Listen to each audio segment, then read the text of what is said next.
What's up guys, John Rettinger from Techno Buffalo here with a comparison video for you of the new PS3 Slim versus, well, I guess what you can only call the old PS3 Fat. That's the 60GB version there on the right. Let's go ahead and check out the size of these two and see how they stack up.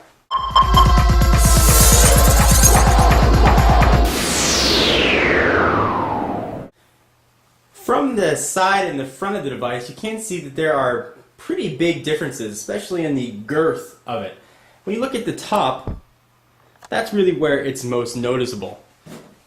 Pretty substantial thickness here, not so thick right there. Size is obviously the big difference between these two consoles. The PS3 Slim is quite obviously much slimmer. But you probably knew that. Let's take a look at the design of the two and see really where some of the differences lie. So we'll lay both of them flat again. Take the fatty version, which is much heavier, I shouldn't tell you by the way, than the slim guy. And here is kind of where you can start to see some of the bigger differences. On the slim, you've actually got physical buttons for eject and power on. On the older outgoing PS3 model, these are actually touch sensitive buttons for eject and power on. So that's sort of one change that they made. Also, both of them are still front loading. This one sort of almost had an upward tilt. This one looks a little more flush. Both have two USB ports that are found down below. So two right there,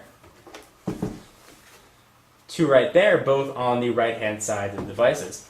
If we turn them around, you can start to see a little more difference as well, and you can also see the size between the two. So on the fatty PS3, if you take a look at the back and the ports that are available here, you've got that Sony proprietary video cable that connects to a component, composite, whatever you want. You've got your optical out, HDMI, Ethernet power, and the power port, and the power on-off switch. On the back of the PS3 Slim, you've got sort of that same array of ports, but the only thing that's missing is the power switch. So that's gone. When you plug it in and you turn it on, it's turned on. There's no need for an on-off. Interestingly enough, even though this doesn't have a power switch to be turned off, it does use significantly less power than the Fat version.